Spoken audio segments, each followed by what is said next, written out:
Ya, halo pemirsa, apa kabar Anda hari ini? Langsung dari studio IDX Channel Jakarta, saya Prasetyo Wibowo kembali hadir dalam Market Review yang akan mengupas isu-isu penggerak ekonomi di Indonesia. Dan kali ini kita akan membahas terkait dengan sektor e-commerce begitu, di mana pemerintah akan memungut pajak begitu untuk transaksi e-commerce dengan salah satu mungkin pelaku dan e-commerce juga yang akan ditunjuk sebagai pemungut pajaknya. Seperti apa nanti dampaknya dan mungkin mekanisme pelaksananya di lapangan. Langsung saja kita mulai Market Review selengkapnya.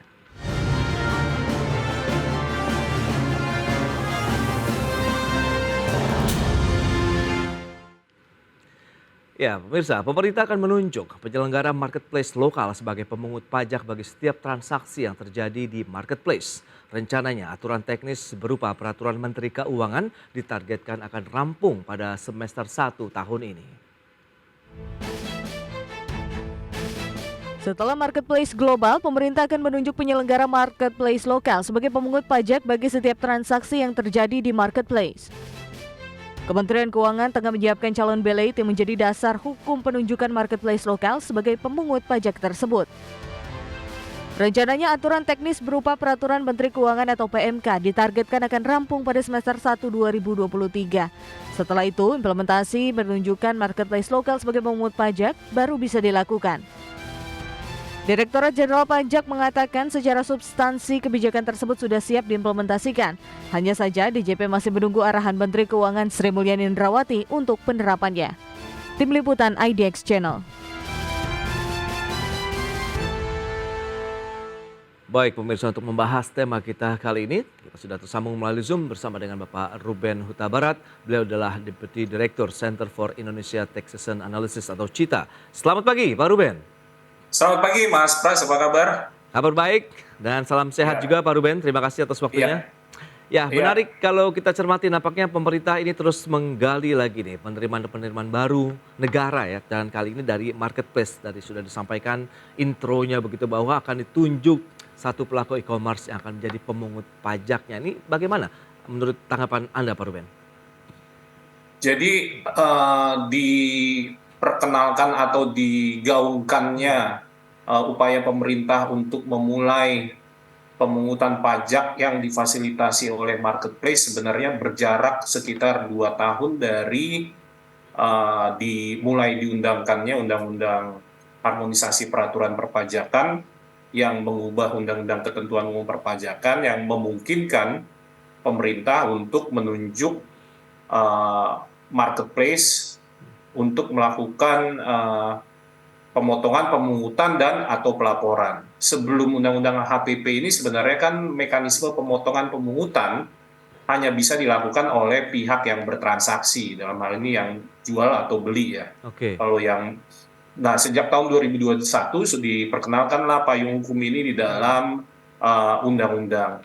Memang kita melihat jaraknya kan cukup lama juga, 2 tahun ya. Oke. Tentu dengan adanya pertimbangan-pertimbangan dari pemerintah sendiri yang salah satu kami duga juga sebenarnya kan karena pihak yang bertransaksi di marketplace ini melibatkan cukup banyak pelaku ya. Oke. Sekitar, kalau statistik dari BPS itu di tahun 2022 saja itu sekitar 2,4 juta orang, 2,4 juta pelaku yang melakukan transaksi melakukan penjualan di e-commerce ya.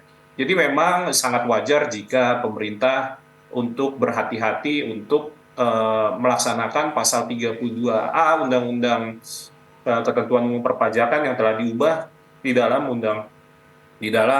Undang-Undang Harmonisasi Peraturan Perpajakan, sehingga ada jarak 2 tahun ya. Demikian.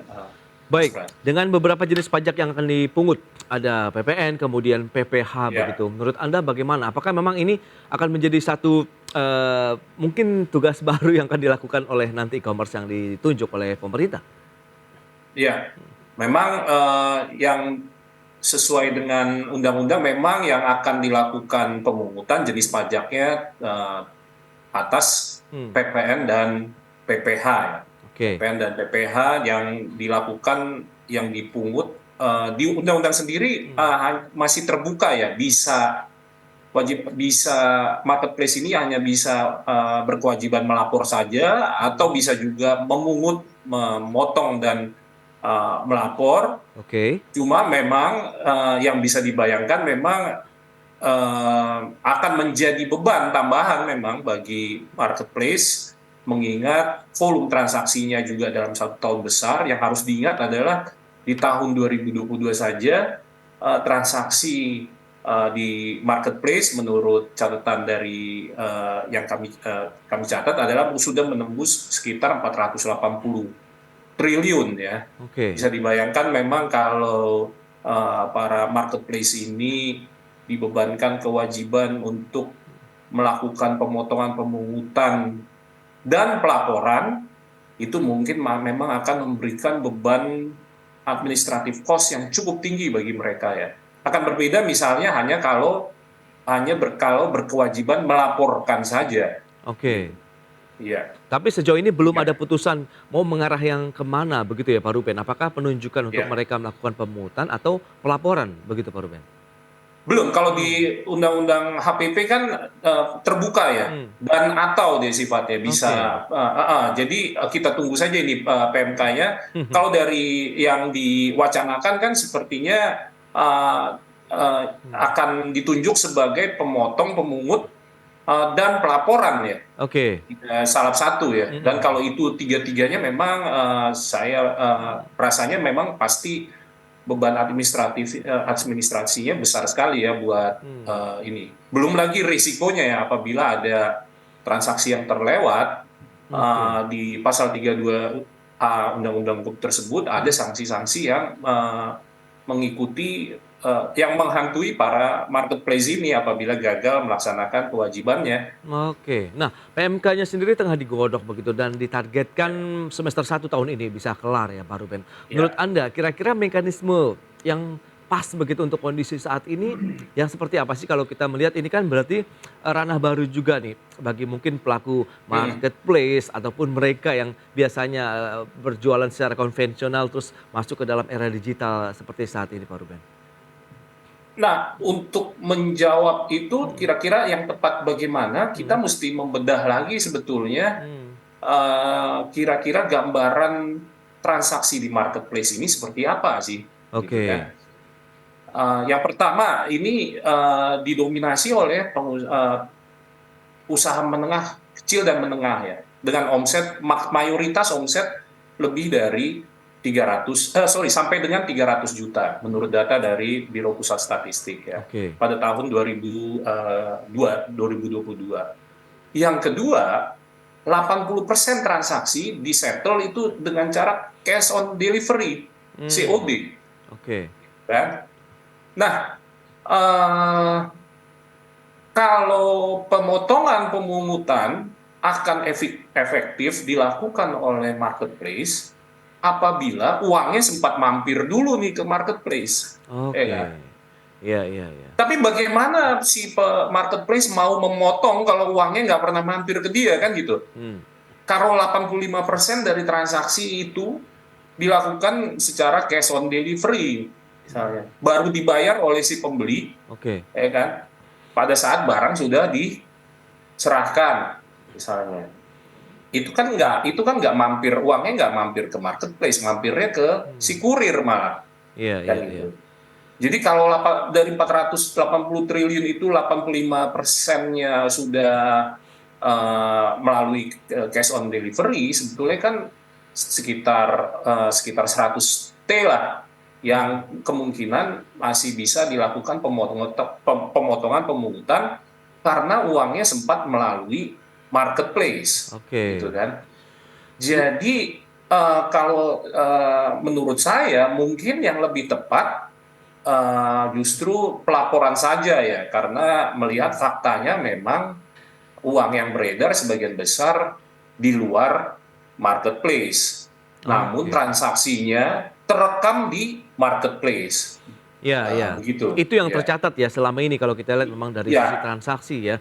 Memang ada yang tadi cash on delivery, kemudian ini kan menjadi satu hal yang mungkin agak jadi PR juga pada saat harus dilaporkan dalam bentuk ada transaksi di sana begitu ya Pak Ruben ya. Sementara Iya, uangnya saja tidak tercatat begitu di iya, marketplace-nya. Nah, kalau betul, melihat iya. kondisi seperti ini akankah nanti akan menjadi dinamika yang cukup panjang juga nih nanti pada saat pembahasan PMK atau pemerintah sudah memiliki strategi sendiri mungkin dari bentuk Iya. sosialisasi yang cukup intens dengan pelaku marketplace begitu Pak Ruben? Iya, sebenarnya kan bagaimana supaya intinya Hmm, dari pembentukan peraturan undang-undang kan sebenarnya bagaimana hmm, supaya peraturan perundang-undangan tersebut pada saat diterbitkan ya, dapat berlaku secara efektif dan efisien, ya kan. hmm, Kalau tadi dari segi nilai saja mungkin akan kurang efektif karena sebagian besar hmm, transaksi disettle secara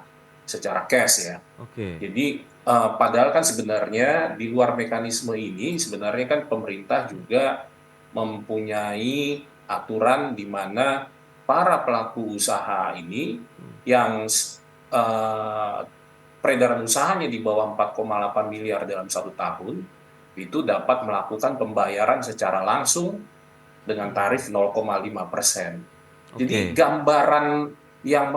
gambaran pelaku usaha di e-commerce sebetulnya cocok sesuai dengan profil wajib pajak yang disasar dengan cara mekanisme pengenaan PPh final hmm, 0,5%. oke, Nah, oke, pertanyaannya kan sebenarnya kenapa pemerintah sekarang berusaha mengalihkan pemungutan itu kepada marketplace? hmm, Yang harus dicatat adalah berdasarkan rekaman dari BPS bahwa pelaku e-commerce itu 70% tidak melakukan pembukuan oke, gitu. iya, iya, iya, Jadi yang kami duga memang sepertinya memang otoritas pajak sendiri mengalami kesulitan ya hmm, menarik pajak dari pelaku usaha menengah kecil ini yang di marketplace dibilang maksimal 300 juta oke, transaksinya per tahun, hmm, sehingga yang dilihat kemungkinannya adalah melakukan mekanisme pemotongan ya, dengan asumsi uang transaksi itu kan mampir ke marketplace. iya, iya,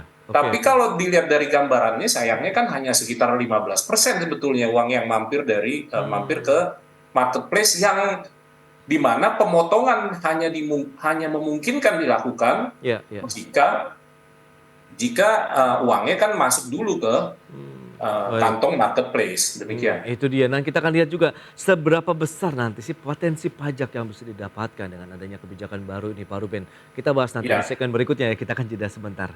Dan ya. pemirsa, jangan beranjak dari tempat Anda, kami masih akan segera kembali sesaat lagi.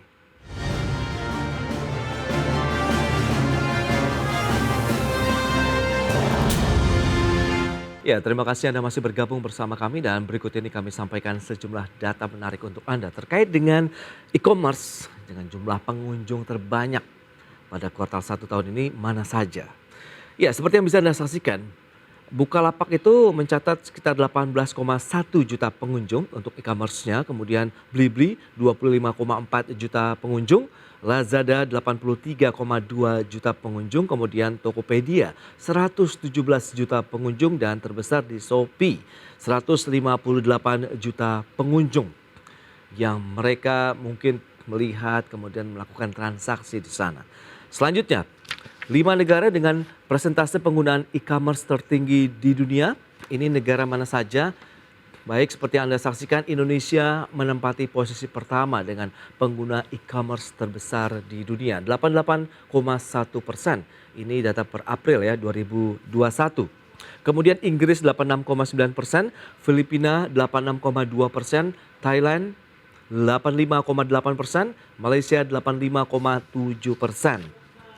Selanjutnya, pangsa pasar e-commerce global. Tiongkok 51%, kemudian Amerika Serikat 19%, Inggris 5%. Itu dia beberapa pasar global terkait dengan e-commerce. Kita akan lanjutkan kembali perbincangan bersama dengan Bapak Ruben Hutabara, Deputi Direktur Center for Indonesia Taxation Analysis. Pak Ruben, kita akan lanjutkan kembali. Kalau kita lihat memang ini menarik. Banyak sekali tampaknya memang masyarakat Indonesia yang berkunjung di pasar maya ini atau e-commerce ya. Iya. Kita lihat Shopee yang terbesar, kemudian Tokopedia, Lazada, Blibli dan Bukalapak. Nah, ini potensinya nih, Pak Ruben, yang akan kita coba cermati. Seperti apa sih untuk pemungutan pajak di sana? Eh, jadi kalau kita melihat berdasarkan data tahun 2022 saja, Ya. transaksi melalui e-commerce itu kan 487 T ya, Oke. 487 T. Sementara mayoritas juga penjual di marketplace itu adalah wajib pajak yang penghasilannya sebenarnya menjadi objek PPh final UMKM sebesar 0,5%. Baik. Nah, katakanlah secara kotor kita katakanlah semuanya itu adalah UMKM, berarti 0,5 dari 487 itu sekitar 2,4 triliun dari transaksi di marketplace yang Oke. ada, yang potensi pajaknya dari PPh final UMKM ya.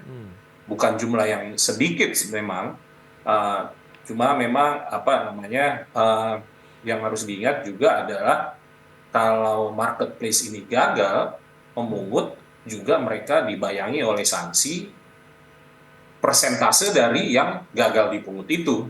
Oke. Gitu. Ya, itu dia, di satu sisi mereka harus memungut tapi tetap dibayang-bayangi juga dengan mungkin aturan yang lebih ketat ya, bahwa ada Ya. sanksi di sana ya, Ada Pak sanksi Ruben. ya.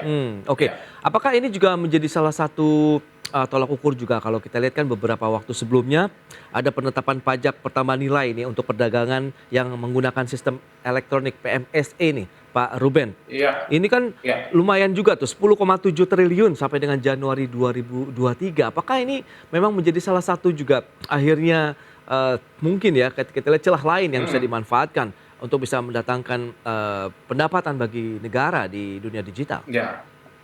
Kalau penunjukan pemungut PPN dari atas perdagangan melalui sistem elektronik itu memang sesuatu yang wajar ya, Oke. karena yang bertransaksi, yang melakukan penjualan barang atau jasa memang si pemungut yang ditunjuk ini, yang saat ini berada di luar Indonesia. Oke. Mereka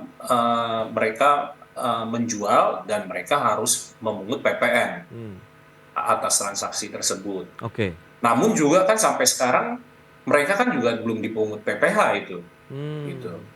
Karena sampai sekarang pemerintah belum menerbitkan peraturan pelaksanaan atas pemungutan pajak penghasilan melalui transaksi over the top ini, yang Oke. di mana penerima penghasilan berada di luar negeri namun sumber penghasilannya di Indonesia. Itu saja belum dipajaki sampai sekarang karena menunggu konsensus dunia. Ya kan? Jadi memang agak berbeda pemungutan PPN dari PMSE Ya. dengan rencana penunjukan pemotongan pemungutan yang dilakukan oleh marketplace. Kalau marketplace ini kan sebenarnya hanya fasilitator, Betul. bukan mereka yang menyerahkan jasa atau menjual barang atau jasa, Oke. tapi transaksinya melalui mereka. Kalau yang pemungut PMSE itu mereka yang bertransaksi, melakukan penjualan, sehingga wajar untuk dikenakan untuk mereka ditunjuk sebagai pemungut PPN. Oke. Walaupun sampai sekarang belum dipungut PPh-nya. Gitu Baik, kan. baik.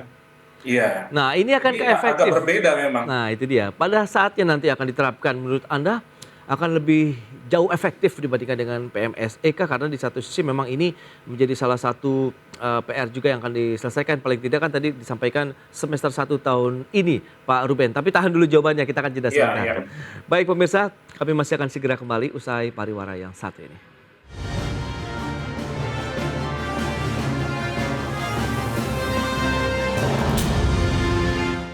Ya, semakin menarik perbincangan kita mengenai rencana dari pemungutan pajak e-commerce begitu yang akan dilakukan mungkin nanti, karena sedang dibahas begitu untuk peraturan Menteri Keuangannya pada semester 1 tahun ini. Baik Pak Ruben, lantas bagaimana tadi dengan pertanyaan terakhir tadi yang belum terjawab? Anda melihat komposisi yang ada tadi antara PMSE kemudian penerapan untuk pemungutan pajak e-commerce sendiri? Ya kalau kalau membandingkan efektivitasnya tentu akan lebih efektif Hmm, penunjukan pemungut marketplace. Karena apa? Karena kan penerima penghasilannya di Indonesia, gitu oke. kan? Yang payung hukumnya sudah jelas bahwa atas penghasilan tersebut bisa dilakukan pemungutan pajak penghasilan di Indonesia. Yang apabila tidak dilakukan, bisa dilakukan upaya penegakan hukum, Oke. bisa dengan secara efektif ditegakkan peraturan ini. Berbeda dengan PMSE kan, pemungutan pajak yang pelaku perdagangan melalui sistem elektronik. Ini subjeknya saja di luar negeri, gitu kan. Iya, iya, iya. Ketentuan peraturan pelaksanaan PPN yang sudah ada memang.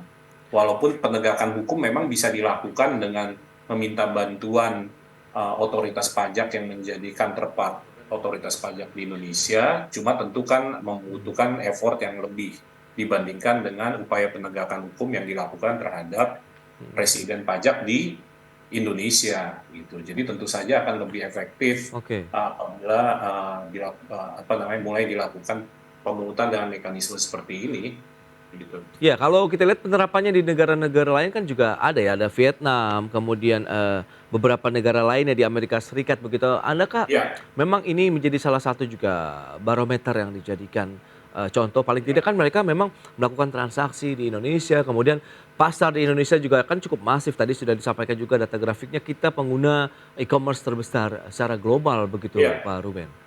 ya ada memang variasi-variasi dari mekanisme Hmm, pemungutan atau pelaporan yang dibebankan kepada marketplace ya. oke. Contohnya misalnya di Amerika, walaupun yang dikenakan hanya atas pajak daerah ya, bukan atas pajak federal misalnya. Tapi itu pun bervariasi ya. Ada yang diwajibkan, ada negara bagian yang mewajibkan memungut dan melaporkan, ada yang diwajibkan hanya melaporkan saja gitu. Oke. Walaupun secara global mungkin belum dilakukan secara mayoritas oleh negara-negara maju ya Oke. mekanisme ini, karena karena pada prinsipnya kan memang beban pemungutan pajak itu kan seharusnya berada tugas pokok pemungutan pajak itu kan seharusnya berada di pundak pemerintah, dalam hal ini adalah otoritas pajak memang ya Oke. gitu. Nah, Anda melihat tantangannya nanti akan seperti apa pada saat ini diimplementasikan, Pak Ruben? Ya, ta- Hmm, eh, pertama marketplace tentu hmm, tidak mau dia harus melakukan oke. eh, tugas yang sudah dibebankan melalui PMK ini ya, Hmm, karena mereka tidak bisa menghindar kan iya, begitu. Ah, Kemudian eh, tantangan tentu akan lebih kepada para pelaku di marketplace itu sendiri, hmm, yang sejak diterbitkannya peraturan ini tentu ada porsi dari penghasilan mereka yang oke, ditahan sebagai pembayaran pajak ya, pemotongan pajak. Yang katakanlah kalau itu UMKM iya, sebesar 0,5% hmm, misalnya. Jadi sebetulnya sih kalau dari nominal sebenarnya kan nggak terlalu besar. Kalau tadi misalnya katakanlah maksimal 300 juta ya per pelaku usaha yang bertransaksi di e-commerce tersebut. Berarti kan kalau mereka omsetnya 300 juta, kurang lebih 1,5 juta yang dibayar oleh masing-masing pelaku e-commerce ini. Gitu. hmm, Cuma mungkin kan ada pelaku yang melihat 1,5 juta ya uang juga misalnya kan. iya, iya, Mereka oke, bisa saja berpikir untuk mengalihkan transaksinya ke hmm, platform lain, yang sifatnya hanya memunculkan aktivitas mereka dan mereka bisa bertransaksi langsung, menjual dan oke, bertransaksi langsung iya, dengan si iya, pembeli begitu, tanpa memanfaatkan, iya, media pakai sosial sosial berarti ya? media ya, Hmm, tanpa dimampirkan ke marketplace-nya oke, begitu. oke, oke, Yang oke, harus kita ingat adalah 70% pelaku marketplace ini adalah pendidikannya juga rata-rata SMA ya, hmm, kemudian juga didominasi oleh milenial Oke. yang tentu saja sangat melek teknologi ya, yang mereka bisa saja berpindah, behavior-nya kan bisa berpindah dengan cepat dari satu platform ke platform lain Oke. yang dirasa akan memberikan biaya yang serendah mungkin bagi mereka, begitu. Iya, iya, Itu itu dia. tantangannya, ya. Betul. Itu saya rasa tantangan yang harus yang kemungkinan Iya, iya. akan muncul ya dari BELI baru ini. Oke, dan kemungkinan dan semoga saja begitu apa yang sudah kita bahas seperti yang Anda sampaikan tadi, memang Pak Ruben, ini menjadi salah satu pemikiran juga dari pemerintah pada saat menerapkan kebijakan ini. Jangan sampai nanti justru marketplace-nya jadi sepi begitu ya Pak Ruben, karena tadi ya Iya, Anda katakan ada iya, migrasi begitu mungkin ke platform betul, lain begitu untuk bagaimana ya kita tahulah meskipun kita tahu ini adalah kebanyakan perusahaan kecil begitu ya, mikro betul, begitu ya, yang banyak melakukan aktivitas apalagi setelah dampak pandemi COVID-19 kemarin. Baik, ya. Pak Ruben, terima kasih banyak ini Terima kasih Mas atas Pras, waktu ya, dan sharing yang sudah Anda sampaikan kepada ya, pemirsa pada hari ini. Selamat melanjutkan ya, aktivitas Anda kembali. ya. Salam sehat, Terima Pak Ruben. kasih, selamat, Ya. selamat siang, ya. Ya, pemirsa, jangan beranjak dari tempat Anda karena kami masih akan kembali dengan tema menarik lainnya terkait dengan penyaluran kredit perbankan mulai tertahan. Kami segera kembali.